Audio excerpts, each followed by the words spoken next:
seeds. Well, I got some bad seeds. I'm gonna have to buy some, different seeds from a different place. These were just bad seeds, that's why they didn't come up. What's up, Lazy Dog fam? Hope all you out there are having an outstanding day. Today in the garden, we're going to check on our field peas and peanuts, and I'm going to tell you a valuable lesson I learned about germinating zipper cream peas. Then we've got some planting to do. Got some giant sunflowers and some other flowers we need to get planted because the transplants are ready in the greenhouse. And then after that, we're going to talk about potato blooms, and should you remove them or should you leave them on the plant? So let's start out over here in this legume plot where we have 2 double rows of zipper cream peas, and then we've got a double row of these Virginia jumbo peanuts on this end. Now, we finally got some rain over the weekend, some much needed rain. That rain nourished the plants, but it also caused some weeds to pop up, so I had to get in here early this morning. I got this cleaned up, got it looking a lot better than it was. Over here on our peanuts, we didn't get just amazing germination, but we got good enough germination where I think we can salvage something here. They look a little bit better down on that end than they do this end closer to me here, but I think we'll be okay. It's good enough to leave them there, better than we got last year. Now on our zipper cream peas, it looks here, or it looks like we've got really good germination, and we did the second time we planted them. But on our first planting of these zipper cream peas, and we actually did that on a video, we got very poor germination. We had some decent sprouting at the very end of the row, but for the rest of the row, just 1 or 2 plants here and there, not salvageable at all, and that's when we had to replant. So now we've got a nice full stand of plants on both of these double rows, and I'll actually probably have to come in here and thin these out in a few days.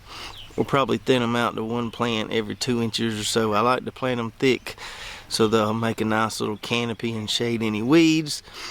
So we planted them thick again, about the same thickness we planted the first time, but the second time was a lot better. So as gardeners, when seeds don't germinate as well as they should, or as well as we think they should, I think our first inclination is to blame the seeds. Well, I got some bad seeds. I'm going to have to buy some, different seeds from a different place. These were just bad seeds. That's why they didn't come up. But as I've told you before, most of the time it's not the seeds. From my experiences, if seeds don't germinate well, 90% of the time it's my fault. It's not the seeds' fault. And in this case, it was my fault. It wasn't the seeds' fault. They didn't come up very well at all the first time. We can see the second time, the seeds are just fine. So what did we do different in the second planting versus the first planting? What did we learn so that we could get much better germination on these zipper peas? So in this situation, it all has to do with water. Now, we don't have any drip irrigation on any of these rows because most of this stuff is somewhat drought tolerant. Doesn't need near as much water, isn't as thirsty as a lot of the things we grow. So we're just going to water it with a little green tripod sprinkler here. And this is about as good a sprinkler as you're going to get for $40. I can get several years out of them, and I like these little $40 sprinklers here. So on the first planting, I came out here after we planted, and I was watering for about an hour and a half every day because it was really dry out here. Now these sprinklers do a pretty good job of putting water out evenly along this space here, so I can set the kind of watering range so it only waters the soil here and it's not spinning all the way around. But what I noticed after I waited a week or so for these peas to germinate was that I wasn't getting any germination towards the middle of these rows or even up this way, but down here at the very end of the rows I got really good germination. And so I got to thinking, so what happened here? Well, down here I could tell the soil was more dry, so down here wasn't getting near as much water as some of the rest of the row. So I said, I must have overwatered these seeds and drowned them. So after that very poor germination the first time, I said, well, let's try it one more time. Let's don't blame it on the seeds quite yet. Could be something I've done, especially since I saw we got good germination down there at the far end of the row.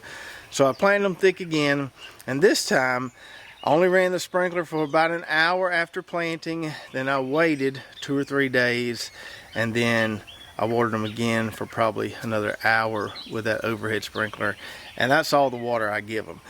A pretty minimal amount of water compared to most things we direct seed and try to get up and going. So what I've learned here is that at least with these zipper cream peas, you can water them too much and that's going to result in poor germination. They don't need much water to get up and going. Now I haven't seen that with other field pea varieties that we planted over the years, things like the top pick pink eye and even like red ripper peas that we grow for cover crops. I usually soak those in pretty good for a few days to get them up and going.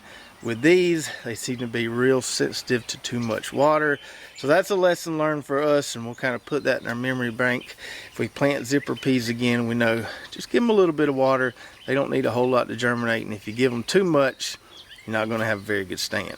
And to follow up on that a bit, I think it's very important as gardeners that we stay perceptive and keep an open mind and try to understand why certain things happen when we do have failures. If I would have just blamed that on the seeds, went and bought some more zipper cream pea seeds and watered them the same way I did the first time, I probably would have got the same result and then would have had to replant a third time. So you kind of got to key in on what's going on. Think about all the different possibilities. Don't always just blame it on the seeds. Try to figure out what you could have done wrong, and usually that will point you to the right solution. Okay, so now that we've covered that valuable lesson learned about zipper pea germination, let's plant some flowers.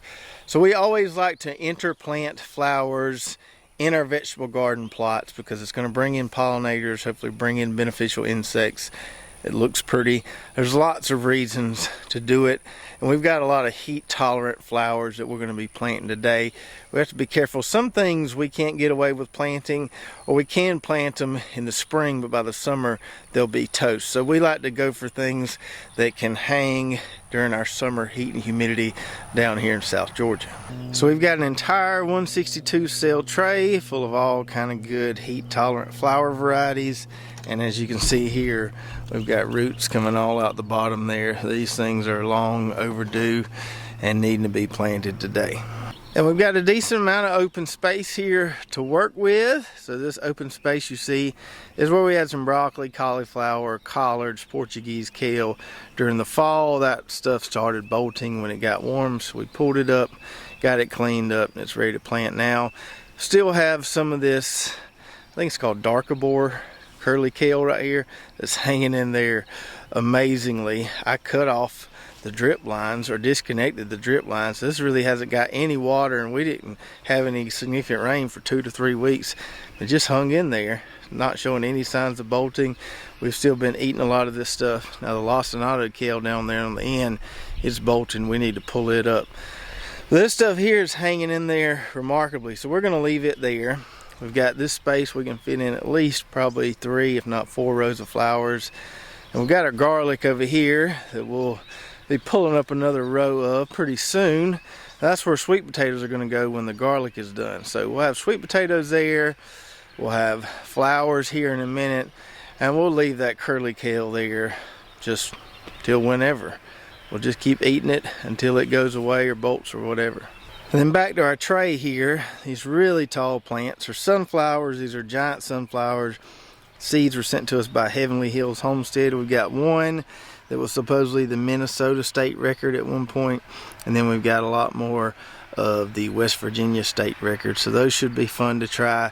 We've got some giant marigolds there, orange and yellow giant marigolds, some Benary giant zinnias. We've got some celosia there, which are those tiny ones. Forgot about that. That's cosmos right there, the kind of feathery looking plants. And then we've got the ageratum here on the end. They don't get very big. We didn't get awesome germination from those, but we got enough plants to work with. And I do have this garlic on drip tape, but as soon as the garlic's done, I'll pull up all this tape because I usually don't plant sweet potatoes on drip tape. So since the sweet potatoes that are going there won't be on drip tape, I don't think I'm going to put these flowers on drip tape. We're going to be overhead watering this plot anyway for the sweet potatoes, so the flowers will get some of that as well. So all we need to do to get ready to plant is grab the wheel hoe and make some furrows here. We'll probably do 3 or 4 furrows, probably put them 3 to 4 feet apart. I'm not going to measure them out, just kind of eyeball them. Might put some Nature Safe 855 in those furrows. But once we get the furrows in, then we can start sticking these transplants in the ground. All right, so we got our 3 furrows made. Got some Nature Safe 855 put down in there. Those are approximately 3 to 4 foot apart. Like I say, I didn't measure them. Now I have put all this stuff on double rows in the past, but I think we're just going to do single rows this year. Those 3 rows should be plenty of flowers for the garden. And I was debating on whether to leave this plot as a no-till plot like those other 2 that are in line with it there, and I think I will. So this plot hasn't been tilled since we added several inches of compost this past fall, and it seems to be doing well. So I think we'll just keep this one, that one, and that furthest one over there as our no-till plots. That works out pretty good because it's easier to get compost in right here by the road than it is some of the other plots that are way in the back of the property. And these no-till plots have to have more compost than the others just because of the technique we're using. So I think it'll work out just having this as a no-till plot going forward. So I think what we'll do here is we'll use this first row for these giant sunflowers and just space them out as equally as we can with as many transplants as we got. Then we'll take the second row and we'll plant our giant marigolds. I may alternate an orange and a yellow plant. I think that may look pretty cool. And then our third row here, we're just gonna plant a combination of the rest of this stuff: zinnias, cosmos, celosia, and ageratum. Now I usually plant sunflowers pretty thick, and we even grow them as a cover crop sometimes in the summer months once a lot of our vegetables are toast to the humidity and heat. But the folks at Heavenly Hills Homestead, which sent me these sunflower seeds, said these things can get absolutely massive and will oftentimes require some type of support. Now they've sent me some pictures of what these professional giant sunflower growers use, and these things look like a deer stand. I mean, it's huge elaborate structure. We probably won't get into all that, but I may have to put something up to support these as they get taller and the heads get really big. That's why I'm going to give myself a little more room than I traditionally do with sunflowers for these giant ones here. Just like a new day, a breath of fresh air in my life.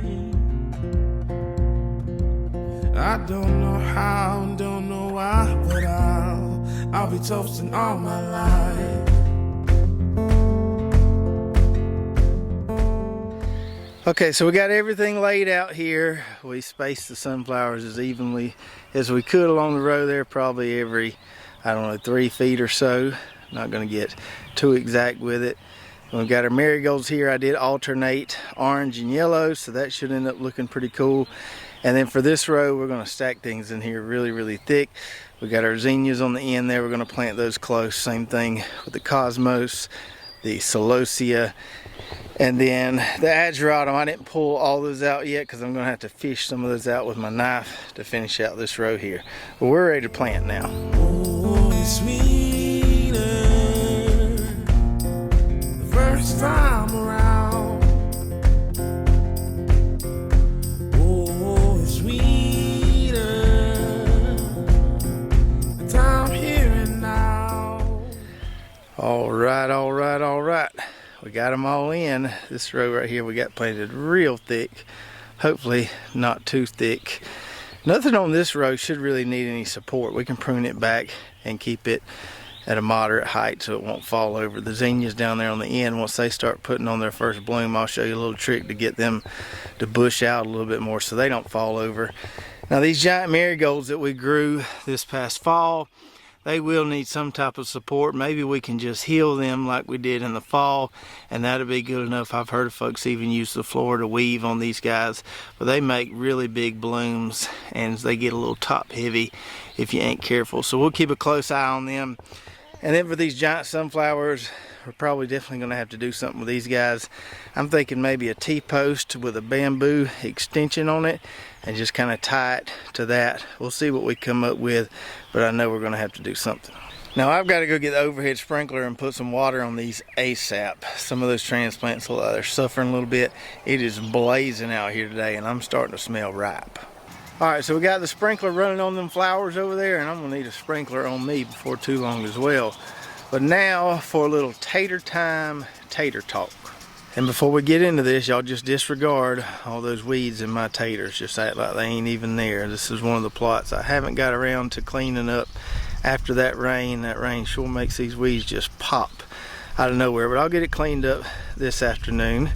So our taters are looking pretty good for the most part. Still looking nice and green and healthy. Still haven't sprayed these taters with anything.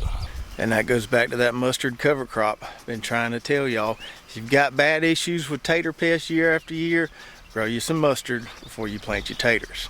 So on our first row here we have these Caribe taters, which are the earliest maturing variety of all the ones we have planted out here.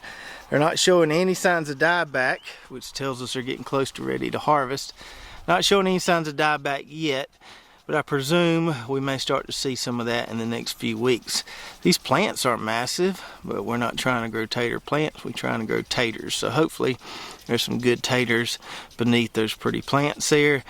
Then we have our other wood prairie varieties. I think this one right here is Huckleberry Gold. It might be Baltic Rose. I think it's Huckleberry Gold. And then these other two rows here, Kuka Gold and Baltic Rose. We had a few that didn't come up, but the plants we have are looking pretty good. Then we've got our experimental rows over here. So this row that you see has red taters planted in it. On this half, we planted whole red taters. On the other side of that stake, we planted cut red taters, and I think we're going to be able to get some conclusive results from this. Now, we don't have quite as many plants on this side with the whole red taters as we do the cut taters, so we may just take an average per plant there and get some conclusive results, and we'll be able to see if we got better production from the cut or the whole taters.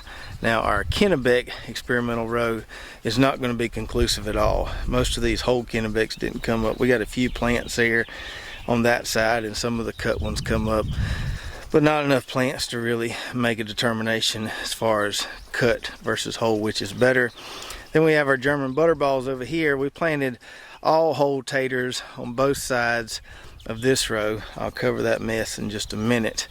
But where we did it traditionally with soil, those came up really well. We planted whole taters on both of these because they were tiny, so we just planted the whole thing in the ground. Wasn't really big enough to cut. But those are looking pretty good. Those have been healed. Over here, we were using the straw method, and we should have used pine straw instead of wheat straw. This wheat straw has sprouted and grown all over the place, as you can see. But we're going to get this cleaned up. I don't know if we'll get conclusive results of straw versus dirt, but we're going to try. We'll get this cleaned up. We'll heal these plants that have finally emerged through that straw. We'll heal them with more straw, probably pine straw this time, and we'll just see what happens here. Maybe it'll be conclusive, maybe it won't, but I'll get this cleaned up so we can see it a little bit better next time. But back to this row of Huckleberry Gold here. So we look closely, we can see we've got a decent amount of blooms popping up all along this row. And I've told you in the past, I don't really know what it means when taters make flowers. Some years our taters bloom, some years they don't. Some of these varieties in this plot have made a lot of flowers, some have not made any. And the last time we talked about taters blooming, we had several viewers that said their grandparents always told them to pluck off the tater blooms, that it made your eventual harvest better. So I thought, well, I can give that a try. There's not that many plants, not that many blooms out here.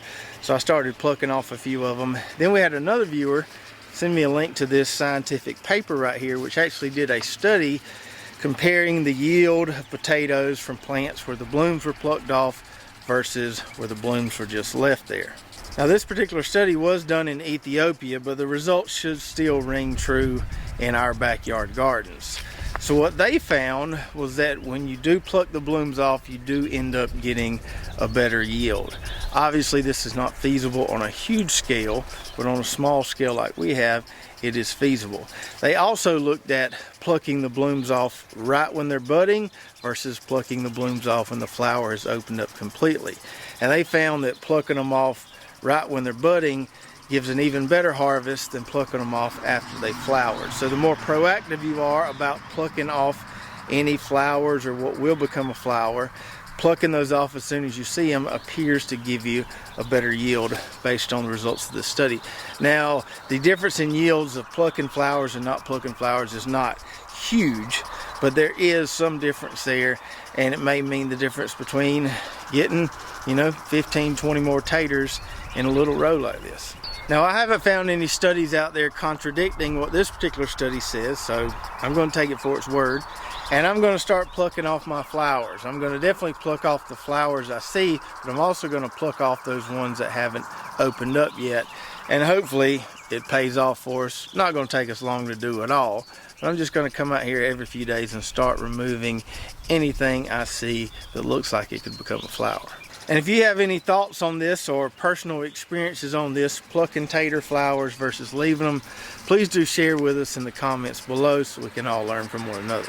So I hope you enjoyed the video today, a valuable lesson learned about zipper pea planting, and hopefully that information comes in handy for some of you guys that will be planting zippers soon. It was good to finally get those flowers in the ground. They had been in the greenhouse way too long, so got them in the ground, and hopefully that water brings them back to full strength pretty soon.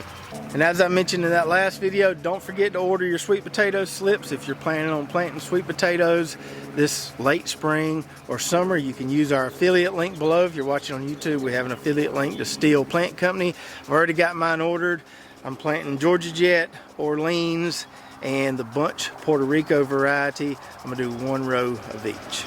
If you did enjoy this video, make sure to subscribe, hit that notification button, like, and share, and we'll see you next time right here at Lazy Dog Farm.